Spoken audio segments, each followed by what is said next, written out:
Naquele recuado tempo, logo após a guerra de 1914 a 1918, ser operário de fábrica era ser algo diferente, fora da comunhão social. Uma espécie de segregação que ainda hoje a temos, para infelicidade nossa, entre raças diferentes. Fulano é operário da CTI, e assim definindo, o homem estava condenado à inferioridade. Para os citadinos, era um ente destituído de instrução, mero acidente humano, um ignorante. As fazendas terminou quando veio as imobiliárias já fazendo terreno, fazendo loteamentos.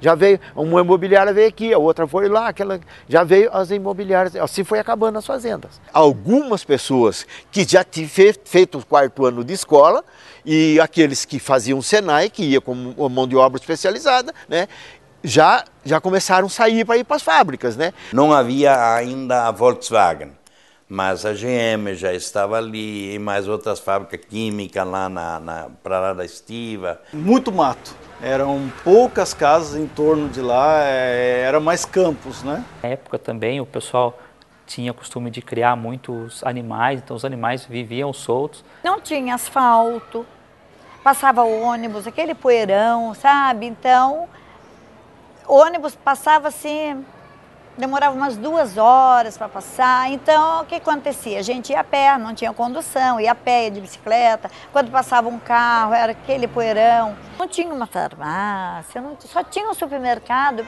pequenininho. Fome, eu não conheço que alguém tivesse que ser socorrido porque passasse fome. Todos pobres, mas um povo muito bom. A Vila Aparecida, eu ainda falei, nossa, eu moro no penúltimo bairro. Porque o próximo bairro era a Vila Albina. Depois da Vila Albina, só mato. Da linha do 3 para cá a gente já fala, né? A Baixada, né? 40 anos atrás, essa parte aqui era esquecida. Os rejeitados, né? Aqueles que não têm vez, que nunca vão dar certo, né? Nunca vão dar certo. O meu irmão mais velho, ele falou para mim, nossa, como que você vai criar seus filhos na Vila Aparecida? Falou isso para mim, eu fiquei até triste. Como que você vai criar seus filhos na Vila Aparecida?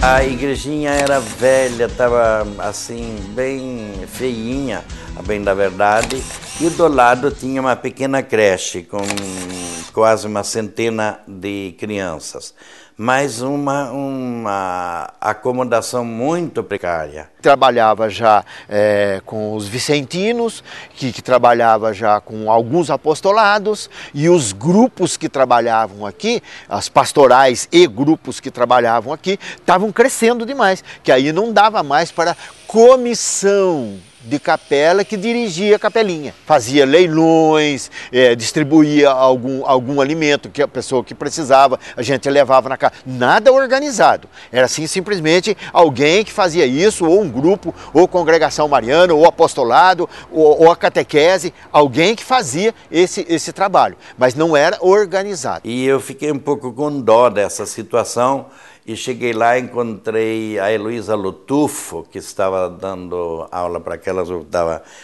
tendo a seus cuidados aquela turminha de crianças, e eu sempre fui encantado por criança, e disse, eu vou derrubar isso aqui.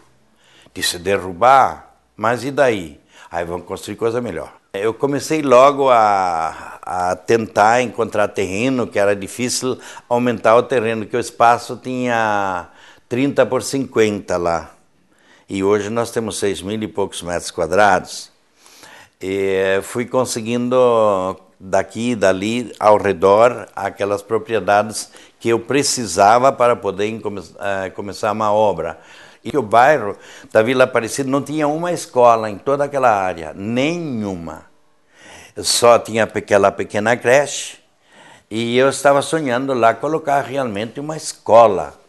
O primeiro intento foi uma escola, mas eu vi que a escola não bastava, tinha mães que trabalhavam o dia todo.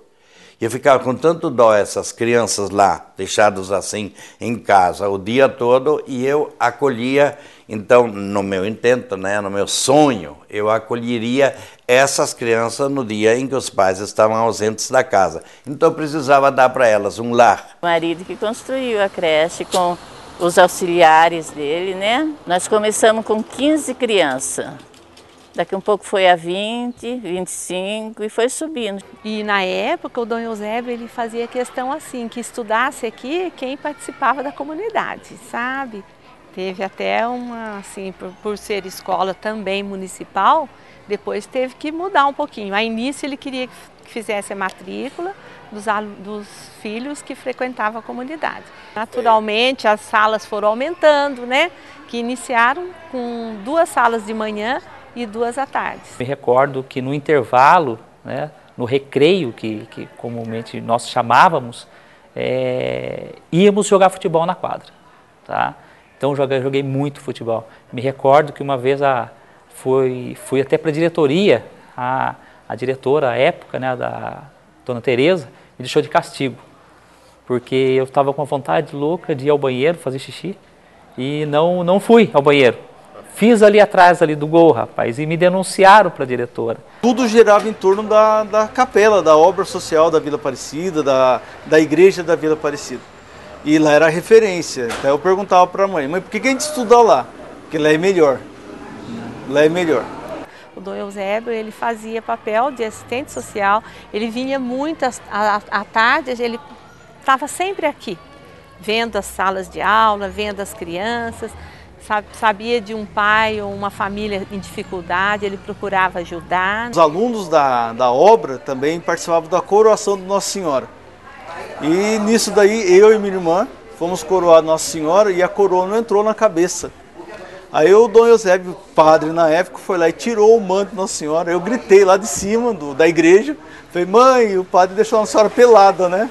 Nós tínhamos 2 times de futebol, nós tínhamos uma congregação mariana muito vibrante e com certos requisitos. Ele tinha que ser um bom praticante na igreja para entrar no nosso time. Muitos jovens que estavam perdidos encontraram no grupo da congregação mariana, que faz parte, né, da obra social Vila Aparecida, o suporte, né, o apoio que não encontraram dentro de casa para educá-los para uma vida melhor. Precisou, na época, o Dom Eusébio, né, que era o padre pároco daqui, né, tomar a frente disso, né? Então ele começou, se ele não tivesse dado o pontapé inicial... Ele era peitudo, como se diz, né?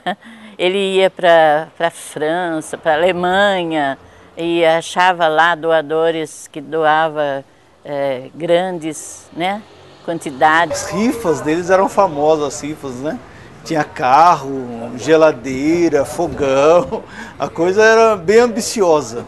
Então a obra social cresceu assim, de 70 para cá, nessas condições que sofreram. É lógico que a gente deve contar com o nosso trabalho, o trabalho do operário, do humilde que estava aqui, que organizava e que também pagava tal, até na década de 90. Aí o padre Darcy criou o dízimo.